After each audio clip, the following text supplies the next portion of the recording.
Hey there, everyone. My name is Mitch. I am an alcoholic, and I have your daily reflections for today, December 1st, 2020.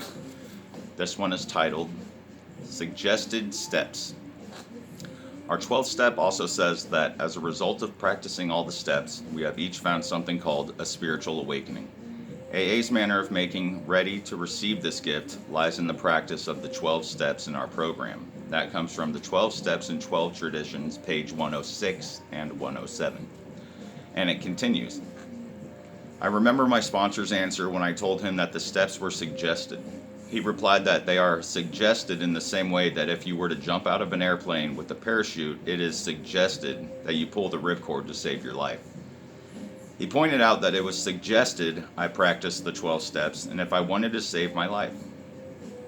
So I try to remember daily that I have a whole program of recovery based on all 12 of the suggested steps. This one is a really cool one. I'd also like to say I hope everyone is having a good day and are ready for this hectic December.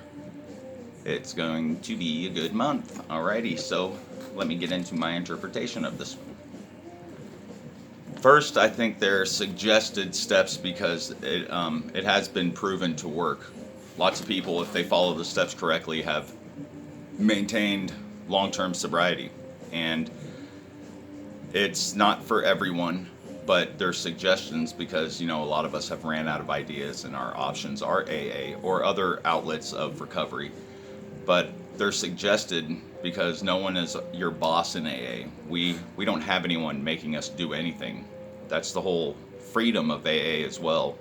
But being an addict, you want to find what works for you and go with it. And they're suggested steps because it's obviously worked for people. So what's it gonna hurt? Give it a try, and your chances are great if you follow these steps. And a lot of people, again, they don't like AA and they find other ways to do it, and that's good. But for me, AA works, and you'll find the longer you work these steps, the better your life will become. And that's for me, for sure, because my life has been getting slowly better. But it really happens pretty quick too. Like it's a process, and it's something we'll always be going through for the rest of our lives, but we can make it a pleasant one. It doesn't have to be a negative, I quit, my life is miserable type thing. There's a spiritual awakening that you can get that's involved with this program, and that's something that I am very fortunate to have found. And I remember I found that the first time I'd went through AA, but the more I paid attention this time, it just got better, because really that first time I was still smoking marijuana. And again, a lot of people think that's okay, but in my mind, anything that's really altering your mindset like that is not good, because you're not being able to face reality for what it is. So it's difficult. Some people find that works for them, but for me, I find that it's best for me to be completely sober. But like I said, the longer I was in sobriety, the more I would start seeing these promises come true that they talk about in AA, and they have in the book, pages 83 and 84, I believe, the promises, and they are amazing. And you start seeing these things come true, and it's amazing. I have like two that really stand out to me today for this daily reflection, and that would be Promise 3 and 5.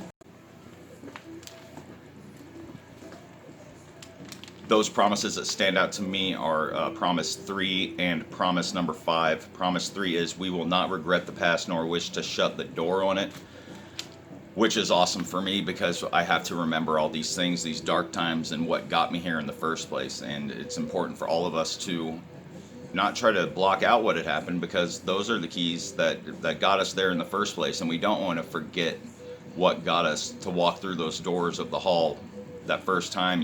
There's some major things that had happened in our lives that brought us into this program. And we have to try and, we don't want to harbor on those feelings that we had. Then we learn from them, but we don't want to completely shut them out, is what they're saying. We have to remember those bad times, because that will keep us firmly planted in our sobriety, and that's also why it's good to go to the meetings and you see someone new come through the doors, because if you have some sobriety and you start feeling like you've got it, the second you see someone that's still in it like that, it's very encouraging for your own sobriety, and that's also why they call it a selfish program. Also, the other promise that is good and stands out to me on this reflection is promise number 5. No matter how far down the scale we have gone, we will see how our experience can help others, and that's why I like making these videos. That's why I enjoy sharing with everyone what I'm going through, and I'm transparent with my addiction and my recovery, and I feel that I have plenty of experience in that life of an addict to be able to help other people, whether they're ready for it or not. It's all about helping other alcoholics achieve sobriety, and drug addicts, whichever one. Our experience is what helps the next alcoholic. Just like I said, with the person coming through the door, still in their addiction, that person helps us. So it's a giant circle, you know, we're all helping each other, and until they run out of alcoholics, I guess it's a job that we'll keep doing forever. So it is very important to use our knowledge and our wisdom that we've learned from this and pass it on to the next person, because that's what it's all about, is trying to help the other people and be selfless and try to create a good life that you know is possible because you're living it. I am living a good life, and I still have my struggles, I still have my issues, but I'm working on that, and that's where the spiritual awakening comes in as well, because I can now focus on what is really important, and it's still difficult, but as long as I sit back and try to be the witness of these feelings I'm having and not be the feelings that I'm having, and be more present in my role as an observer. It's my spirit, it's what's watching.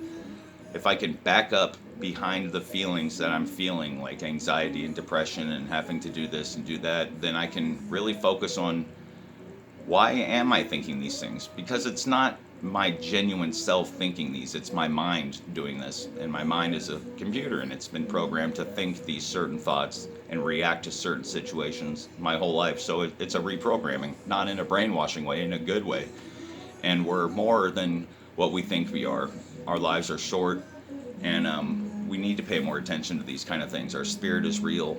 All these things in the world that we stress out over is not going to be important in the end when we're lying on our deathbed, if we get that opportunity to be there and be aware that we're passing away. We lose a lot of people without the chance of ever being able to say anything to them, and those are the times that we realize how important okay, this one's tough. This is when we realize what's really important, and it's good to check in on people and see how they're doing, and pass this message along to everyone else, and be kind, loving, and respectful of others. And I think we can do this. We could all work together, but this is a good daily reflection, and I'm loving it so far. I hope you're enjoying it. Also, I got something cool from As Bill Sees It book on spiritual awakening. This is on page 27, Daily Reprieve. It reads, "We are not cured of alcoholism. What we really have is a daily reprieve contingent on the maintenance of our spiritual condition." Also, we of AA obey spiritual principles, at first because we must, then because we ought to, and ultimately because we love the kind of life such obedience brings. Great suffering and great love are AA's disciplinarians. We need no others. I love that. It is our suffering that got us here.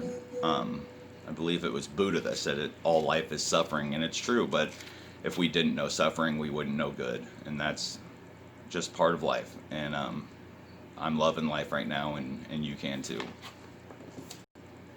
And finally, I got something from my meditations, my daily Stoic meditations for December 1st. This one is also kind of connected to the short life that we live and what's truly important. And this one reads, "Let us prepare our minds as if we'd come to the very end of life. Let us postpone nothing.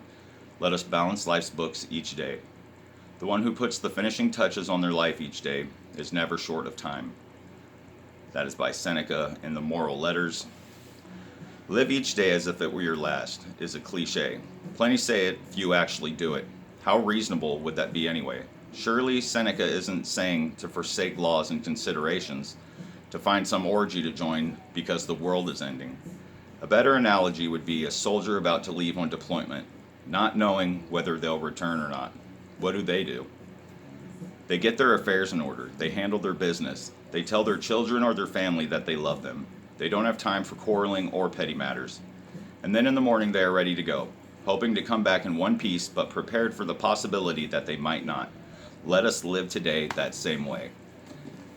Again, let's just think about what's truly important to us coming to an end of this year, and really evaluate our lives and what are we putting ahead of what's truly important to us, our family, our loved ones, our significant others.